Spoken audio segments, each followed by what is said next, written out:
Agora, olá, bom dia, boa tarde, boa noite. Estamos iniciando mais uma entrevista do programa Educação e Ciência, um programa do blog do Professor Lima em parceria com a Associação Sergipana de Ciência. Esse projeto tem o objetivo de mostrar para a população sergipana o estado de desenvolvimento da ciência no estado de Sergipe e no Brasil, mediante diálogo com os pesquisadores. Entendemos que essa é uma forma de dar um retorno para a população em geral e também de estimular os jovens que desejam seguir carreira científica. Hoje, teremos o prazer de conversar com o professor Cláudio Andrade Macedo. Nós vamos conversar sobre a trajetória educacional do nosso convidado, sobre os projetos científicos que ele está desenvolvendo e sobre o retorno desses projetos para a sociedade. O nosso convidado é licenciado em Física pela Universidade Federal de Sergipe e tem mestrado e doutorado pela Universidade Federal de Pernambuco. Ele tem experiência na área de física da matéria condensada, com ênfase em propriedades magnéticas de materiais.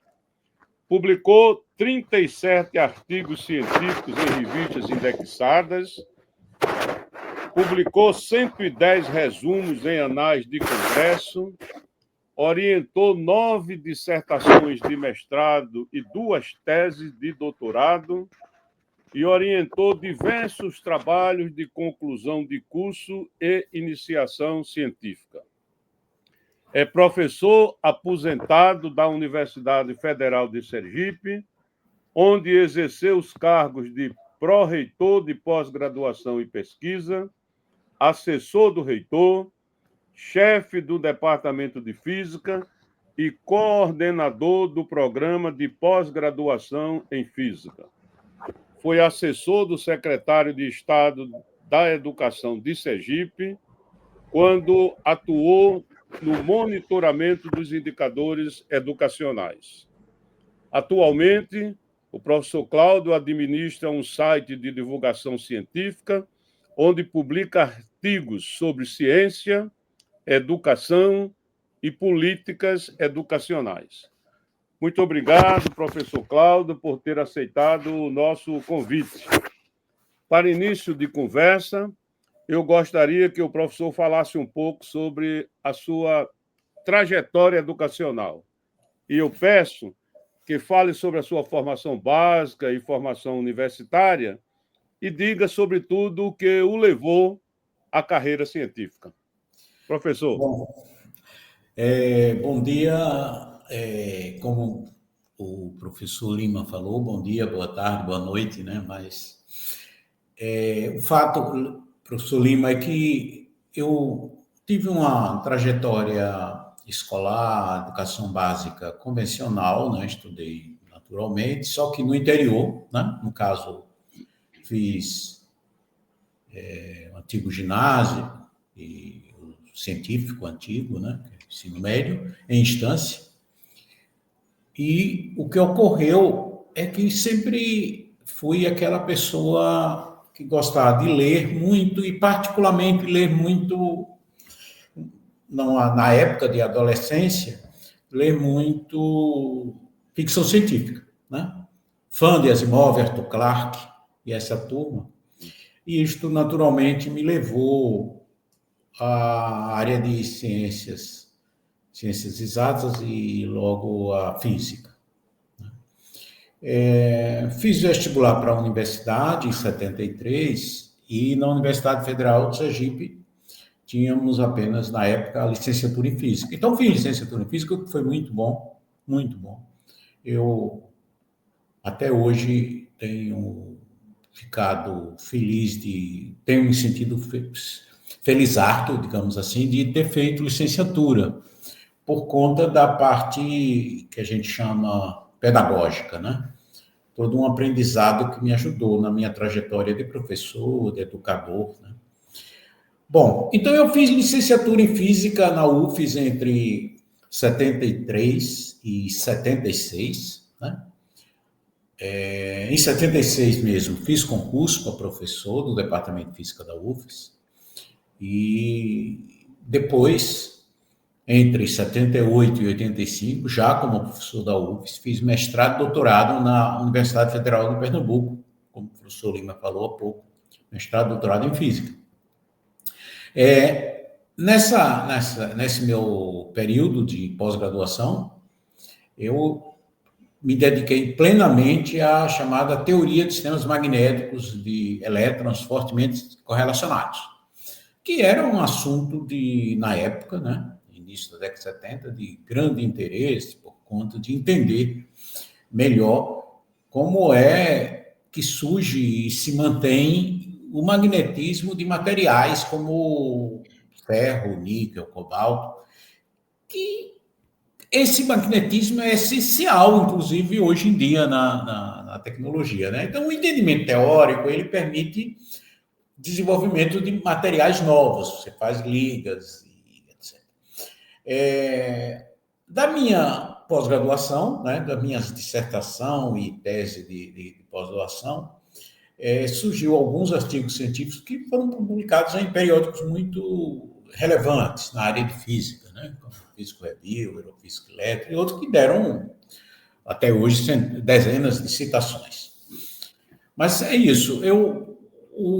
A grande motivação é que realmente aquela coisa juvenil, né, jovem, de se querer e se dedicar e gostar de ler muito, e essa parte de ficção científica que é sempre atraente. Você fica sonhando com um novo tempo, com tecnologias novas, com novas possibilidades. Muito obrigado, professor. Na sequência, aí eu gostaria que o senhor falasse um pouco do trabalho mesmo na universidade, porque nós sabemos que quando o senhor completou o seu doutorado, imediatamente reassumiu na Universidade Federal de Sergipe e começou a montar um grupo de pesquisa, a juntar gente, a fazer trabalho no Departamento de Física, de modo que a história recente do Departamento de Física coincide um pouco com o seu trabalho. Eu acho que isso seria importante a gente falar um pouco. Perfeito. Professor Lima, assim, quando retornei, né, fui para assumir, voltei ainda em 84, mesmo defendendo a tese em início de 85, mas voltei em 84, reassumi as funções de professor e, como você bem destacou, o esforço inicial foi dois, né? Desenvolver um grupo de pesquisa e atrair novos pesquisadores, né, para o departamento, que era muito pequeno na época, como você é um dos que chegaram na época que eu voltei, né? Estava naquela época você chegando e tal, você sabe que o departamento é muito pequeno. Então a gente tinha uma luta muito grande por conseguir novas vagas e essas novas vagas serem preenchidas por pessoal já com uma formação de pós-graduação, pelo menos mestrado, né, para poder ajudar na pesquisa, né, e no desenvolvimento. Eu sei que as coisas deram certo, né? O Departamento de Física ele se desenvolveu bem, né? Ao me aposentar, eu me aposentei em 2016, né? Já são 9 anos. O Departamento de Física, eu acho que já tem cerca de 40 pesquisadores, né? É um departamento grande, né?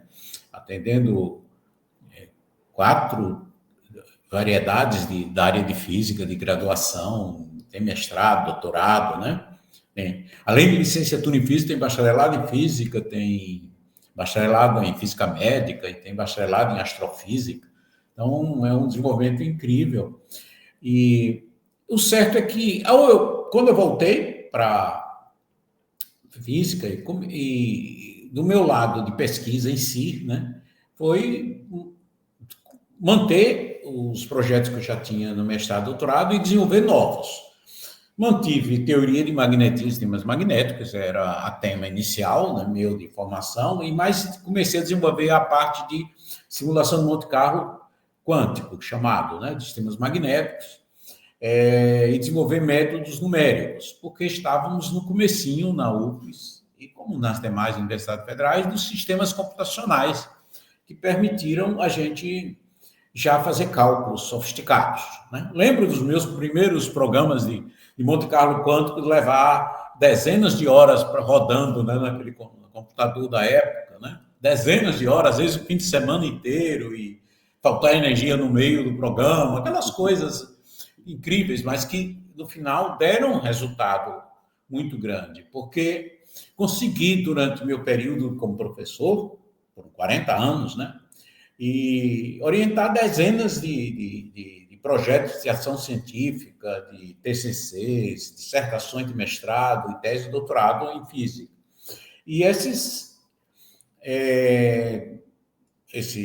projetos permitiram a publicação de dezenas de artigos no periódico científico e tem centenas de citações. Então, deu tudo certo nesse lado aí da minha pesquisa. Durante esse período também participei assim de mais de uma centena de eventos científicos, tanto no Brasil como no exterior. Apresentei trabalhos na Argentina, no Chile, na Holanda, na Itália, na Alemanha, no Japão, na Coreia do Sul. Então, pude participar muito dessa experiência. E o que isto leva é uma contribuição, não é, para a própria formação e a formação dos nossos orientandos, né?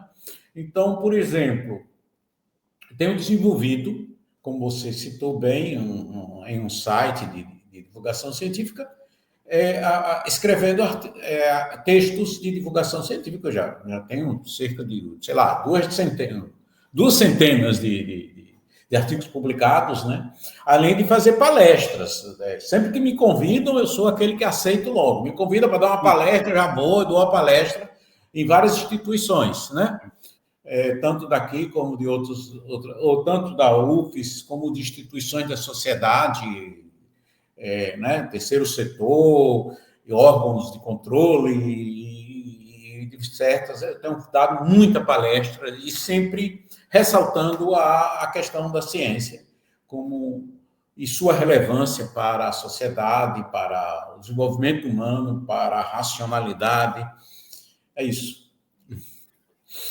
Professor, eu ia perguntar, o senhor já começou até a falar, na realidade, a sociedade sempre fica querendo saber, às vezes, qual é a contribuição do trabalho de pesquisa, qual é a contribuição do trabalho aí do professor para a sociedade. E, obviamente, nem sempre é tão elementar a gente mostrar essa contribuição, notadamente quando o nosso trabalho tem um componente assim de ponta, de novidade, de ciência. Às vezes não é tão fácil explicar isso para o indivíduo comum.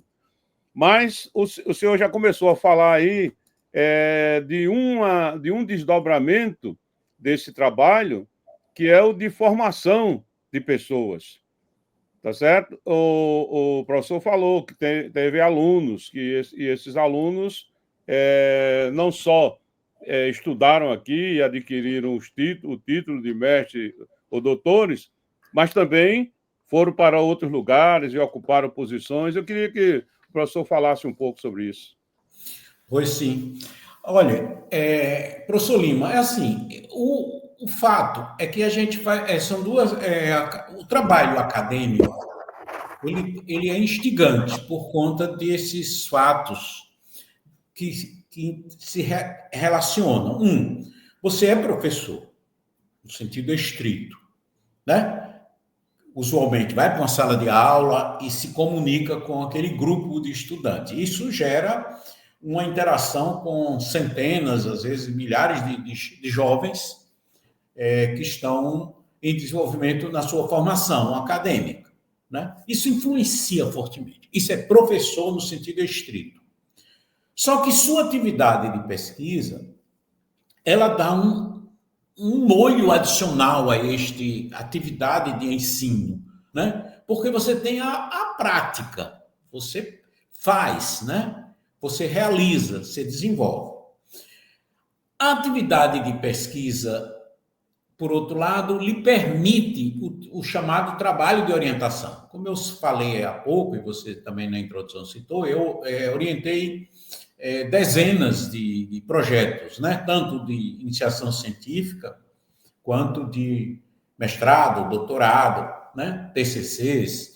E este dá um adicional de formação às pessoas. Essa contribuição, você sente o impacto para a sociedade quando você vê jovens que você orientou se tornar líderes de instituições, como eu tenho ex-orientando, que são líderes de instituições importantes daqui, de Pernambuco, de outras da região amazônica, né?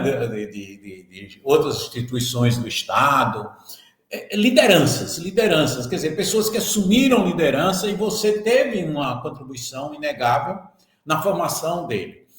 Essa formação de pesquisa é uma formação de racionalidade, de lógica, né? O que nós fazemos, professor Lima, é desenvolvimento de lógica. A ciência tem essa coisa de ser racional, né? Para nós, cientistas, quando nós vemos os problemas políticos da humanidade, que atualmente, etc., a gente tem um sofrimento adicional por conta de que nós vemos a irracionalidade da abordagem dos problemas da humanidade, né? Quer dizer, nós usamos toda a racionalidade no seu laboratório, no meu trabalho de computação, nisso, naquilo, toda uma lógica. E quando eu vejo a abordagem de problemas políticos, aí você vê, isso não é racional, isso não é lógico, isso não é lúcido, não é? A pessoa não está agindo de uma forma coerente com o que se espera da humanidade e o que a ciência gosta de ver. Mas eu sinto também que textos de divulgação científica e as palestras, mais particularmente esses textos que eu tenho feito, aí como eu falei, umas 200 aí, eles, pelos comentários, pela repercussão que você recebe, você vê que está fazendo um bem, né? Às vezes sou cobrado, e o professor Lima é autor também no seu blog, né? E estou participando aqui, e sabe disso, né? Como é a repercussão, e isto é importante, porque você fica votando por uma abordagem de ciência para a humanidade, quer dizer, uma abordagem positiva, coerente, lógica, racional, né? É isso, professor. Ô, professor, eu tive a felicidade, a sorte de acompanhar um pouco esse trabalho aí do professor, por ser contemporâneo, mas eu posso dizer que inconformado e querendo fazer mais ainda do que essas orientações, etc., o professor também se envolveu na política universitária, assumiu cargos na universidade e contribuiu também para o crescimento da universidade como um todo. Quando foi pró-reitor de pós-graduação, quando foi assessor do reitor. Fale um pouco também a respeito dessa contribuição. O que era que o senhor pretendia quando estava nesses cargos? Bem, nessa minha posição de gestão, né? Ela, professor Lima, ela teve um sentimento, uma motivação de um forte sentimento da necessidade de incluir, né? Eu sou, como você, uma pessoa preocupada com a inclusão das pessoas, né? Não ficava feliz que a universidade fosse pequena, em nenhum aspecto. Tanto pequena no sentido numérico mesmo, de olha, só tenho, sei lá, 5 mil, 10 mil alunos, só tenho 500 professores, etc. Mas pequena em pesquisa, pequena em pós-graduação. O que eu aceitei participar de duas gestões, né? Uma no início da década de 90, outra na década de 2000, foi no sentido de expansão mesmo. Né? Na década de 90 foi mais expansão de pós-graduação em pesquisa, você acompanhou bem lá, e você participou da mesma gestão, né? Você foi presidente da Fundação de Apoio à Pesquisa, né? A PES, e depois foi reitor. Mas foi aquela coisa de expandir, porque a gente só tinha, na época, um mestrado em geografia, e depois a gente, naquela época, né, do reitorado, do Hermínio, que eu fui pro-reitor, a gente, lutando bravamente, se apoiou profundamente, a gente criou o mestrado em física, em educação, em ciências da saúde, né, e outros lá, acho que ciências sociais também. E foi um bom número, chegou a uns 6 cursos, de um único, que era geografia, que era o que tinha antes, né? Que era o professor Alexandre lá, que fazia. Pronto, e na segunda oportunidade que eu fui assessor e trabalhei muito na expansão, que foi aproveitando a época do primeiro governo que resolveu expandir as universidades, o Reúne. Então, a gente trabalhou duramente na expansão, aproveitando o bonde. Como dizia o reitor da época, né, o Josué, olha, não se pode perder o bonde que vai passar na estação, né? Você tem que pegar o bonde, né? Então, naquele momento, houve realmente apoio governamental para expandir as universidades, e a gente conseguiu mais do que dobrar a universidade, né? Foi um momento bom, e a pós-graduação também, né? Hoje eu fico feliz, sabe, professor Lima, olhar para a universidade e ver que tem praticamente 30 mil alunos, né? Tem, sei lá, 1.500 professores ou mais, eu acho que 1.500 professores, tem, sei lá, 50 programas de pós-graduação ou mais, 50 programas de pós-graduação, mestrado, doutorado, muitos deles com avaliação altíssima, né? 6, sei lá. Então, é uma alegria. Eu trabalhei muito nessa motivação. O período que eu passei como assessor na Secretaria de Educação, foi uma sobre isso que eu queria também um pouco que você falasse, porque além da preocupação com a universidade, com a pós-graduação, a partir de um certo momento você começou também a mostrar preocupação com a educação básica. Sim, sim. Querendo levar, torcendo e defendendo que a gente leve essa estrutura de pensamento e essa racionalidade para a melhoria da educação básica. Fale um pouquinho sobre as suas preocupações. Pois é, veja, aí quando eu passei a ser assessor da Secretaria de Educação, o que eu percebi é o seguinte, professor Lima, em Sergipe, como eu acho que o Brasil inteiro, a meta de ter vagas foi atendida. Então, a educação básica tem vaga suficiente para todos os jovens, no Brasil todo, inclusive Sergipe. Né? Eu olhei logo que a percentual de matrícula dos jovens é perto de 100%, 98%, 99% dos jovens na idade de 14 de 6 a 14 anos estão matriculados. Na pré-escola também, a mesma coisa. Agora, o que eu vi foi os problemas da gente estar com baixa avaliação nos sistemas nacionais de avaliação e agora, recentemente, também nos estaduais. Então, a luta foi incluir a racionalidade, como você falou, pelo uso de indicadores. Vamos usar os indicadores e eles são o guia para melhorarmos.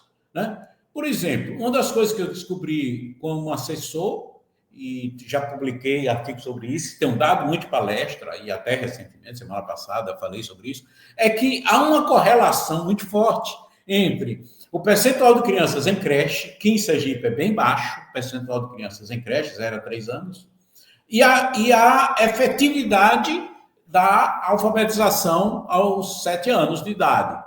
Quer dizer, quanto os estados que têm maior percentual de estudantes, de crianças de 0 a 3 anos em creche, quando chega aos 7 anos, tem os melhores percentuais de alfabetização. Essa correlação é fascinante para mim. Aí, hoje em dia, eu estou numa cruzada de que precisamos aumentar o percentual de crianças em creche. Muito bem, professor. Olhe, fico muito feliz de ver que, para além da concentração específica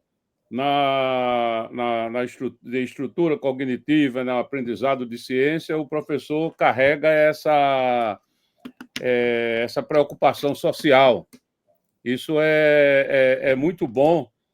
E é um exemplo do que muitas pessoas que realmente se dedicam à ciência também terminam fazendo. Nós estamos nos encaminhando aqui para o final, professor, mas aí eu gostaria que o senhor deixasse uma mensagem para os jovens que querem se dedicar à ciência e para a sociedade, os pais, que às vezes ficam na dúvida se deve ou não incentivar a prática da ciência no nosso Estado. O que é que você diria? Olha, professor Lima e todos que estejam a nos assistir. A mensagem que eu posso falar é: a ciência é uma das maiores conquistas da humanidade, né? E é, indubitavelmente, um dos pilares do desenvolvimento social, econômico, intelectual. A busca do conhecimento científico não é só uma questão individual, aventura individual, é um compromisso coletivo com o futuro, né? Os estudantes, eu deixo a mensagem de que a curiosidade, o rigor, a persistência é o que permite a construção de novas descobertas e da superação dos desafios que se aparecem no dia a dia. E que cada experimento que você faz em ciência contribui para um mundo mais justo, porque é um mundo mais bem informado e capaz de solucionar os problemas enfrentados pela sociedade. Para a sociedade em geral, eu digo que a ciência é qualidade de vida, é tecnologia, educação, autonomia.